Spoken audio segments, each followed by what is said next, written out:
இன்னைக்கான தினவசனம் அப்போஸ்தலர் 1:8.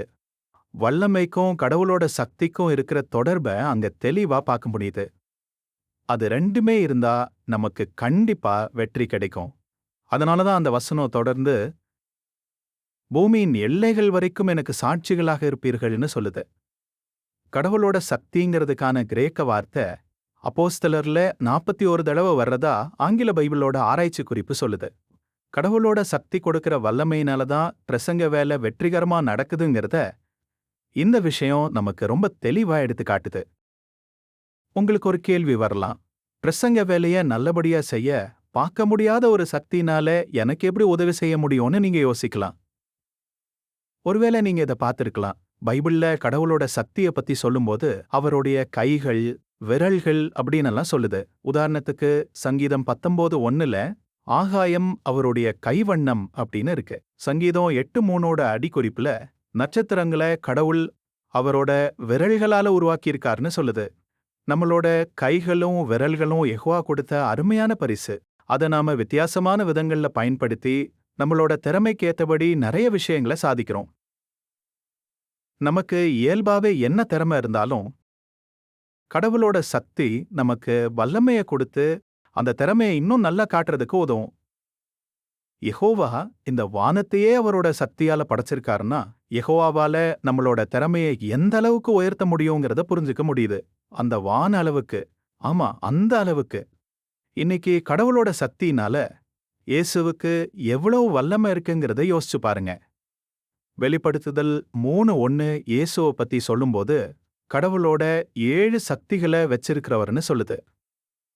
7 சக்திகள்னு சொல்லும்போது அது எதை குறிக்குதுன்னா பூமியில இருக்கிற எல்லாரையும் எல்லாத்தையும் நல்லா கவனிச்சு பகுத்தறியற இயேசுவோட திறமைன்னு நம்மளோட பிரசுரங்கள் சொல்லுது.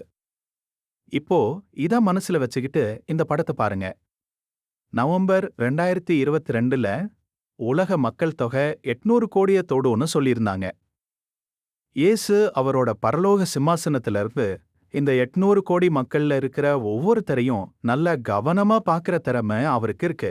பரிபூரண நீதிபதியா இருக்கிற இயேசு மிகுந்த உபத்திரவத்துல இந்த உலக மக்களை வெள்ளாடுகளா செம்மறியாடுகளா பிரிப்பாரு. அவர் எடுக்கிற ஒவ்வொரு முடிவும் சரியா இருக்கும், நீதியா இருக்கும். அடுத்த படத்துல பார்க்கிற மாதிரி அர்மகதோன்ல கடவுளோட நியாய தீர்ப்பை நிறைவேற்றுறதுக்கு கடவுளோட சக்தி அவருக்கு வல்லமையை கொடுக்கும். அர்மகதோன்ல எல்லா வல்லமையையும் இயேசு பயன்படுத்தும் போதும் செம்மறியாடா அவர் நியாயம் தீர்த்தவங்கள்ல ஒருத்தரை கூட அவர் அழிக்க மாட்டாரு. இதுல இருந்து இயேசுவுக்கு இருக்கிற கடவுளுடைய 7 சக்திகள் அவருக்கு அபாரமான வல்லமையை கொடுக்கும்னு தெரிஞ்சுக்கிறோம். இயேசு அளவுக்கு நமக்கு வல்லமை இல்ல, அது நமக்கு தேவையும் படாது. ஆனா ஒரு விஷயம் உறுதி, கடவுளோட சக்தி நமக்கு கொஞ்சமா கிடைச்சா கூட நம்மளோட நேமிப்பை செய்யறதுக்கு தேவைப்படுற வல்லமை நமக்கு கண்டிப்பா கிடைக்கும். இப்போ 2 பேரோட உதாரணத்தை பார்க்கலாம். அவங்கள பத்தி யாத்ராகமம் 35வது அதிகாரத்துல இருக்கு. அவங்க தான் பெசலியேலும் அகோலியாபும். இந்த 2 ஆண்களும் வழிபாட்டு கூடாரத்தோட கலை வேலைகளை செஞ்சாங்க. இதே அதிகாரத்துல வசனம் 31ல இருந்து பாருங்க. அவரை, அதாவது பெசலியேலை தன்னுடைய சக்தியால் நிரப்பி, அதாவது யெகோவா அவருடைய சக்தியால் நிரப்பி எல்லாவிதமான கை வேலைகள் செய்யவும் அவருக்கு ஞானத்தையும் புரிந்து கொள்ளுதலையும் அறிவையும் தந்திருக்கிறார்.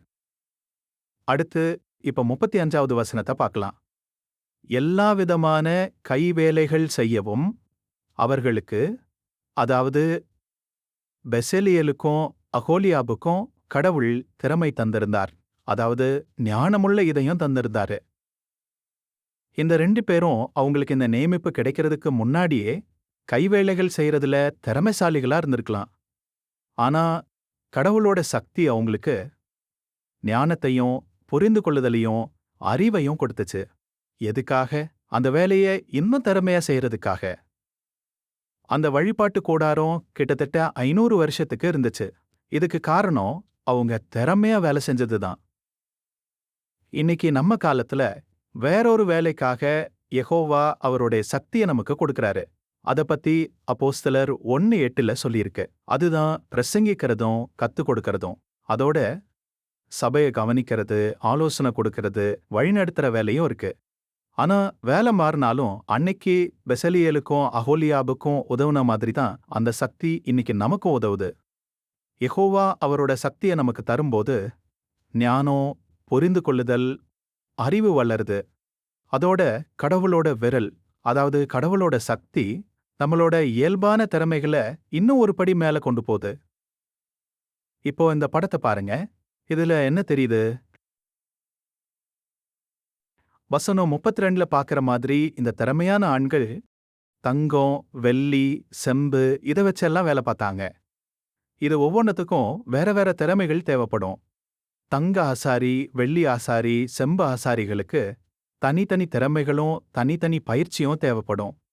வசனம் சொல்ற மாதிரி இந்த கலை வேலைப்பாடுகளை செய்யறதுக்கு ஒருத்தர்கிட்ட இல்லனா இந்த 2 பேர்கிட்டயே இந்த எல்லா திறமைகளும் இருக்குன்னா அது அதிசயமான விஷயம் இல்லையா? வசனம் 33ல பாக்குற மாதிரி அவங்க எல்லா விதமான மர வேலைப்பாடுகளையும் செஞ்சாங்க. மரத்தை வச்சு ஏதோ சாதாரண வேலையே இல்ல, கலை வேலைப்பாடுகளை அவங்க செஞ்சாங்க. எத்தனை திறமை பாத்தீங்களா? உலோகத்தையும் மரத்தையும் வச்சு செய்யறதுக்கான திறமை அவங்களுக்கு இருந்துச்சு. அதை வச்சு அற்புதமான பொருள்களை உருவாக்குனாங்க. பொதுவா இந்த மாதிரி கலை வேலைகளை செய்யறவங்க அவங்களோட பேரை அதுல பதிப்பாங்க.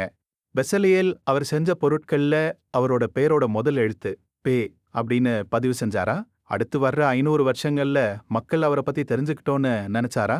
இல்லனா அகோலியாப் அவர் செஞ்ச தையல் வேலைகள்ல அவரோட பேரோட முதல் எழுத்து ஆ அப்படின்னு பதிவு செஞ்சாரா? இல்லவே இல்ல. மனத்தாழ்மையுள்ள இந்த 2 பேருக்குமே தெரியும் இந்த வேலைகளெல்லாம் செய்யறதுக்கு கடவுளோட சக்தி தான் அவங்களுக்கு உதவி செஞ்சதுன்னு. ஆனா இந்த எல்லா வேலைப்பாடுகளையும் அவங்க 2 பேர் மட்டுமே செய்யல.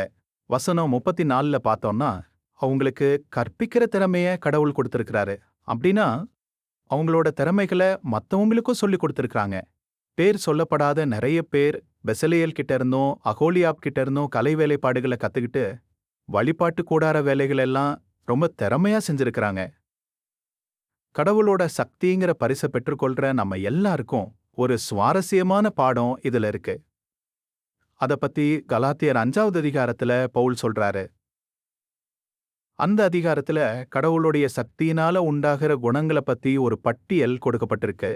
அடுத்து 26வது வசனத்துல அந்த குணங்களை வளர்த்துக்கிறவங்களுக்கு ஒரு எச்சரிப்பை பவுல் கொடுக்கிறாரு. வரட்டு கௌரவம் பார்க்காமலும், ஒருவருக்கொருவர் போட்டி போடாமலும், ஒருவர் மேல் ஒருவர் வயிற்றெரிச்சல் படாமலும் இருப்போமாக அப்படின்னு அது சொல்லுது. இந்த வசனத்துல சொல்லியிருக்கிற வரட்டு கௌரவம் அதை பத்தி மட்டும் இப்ப பார்க்கலாம்.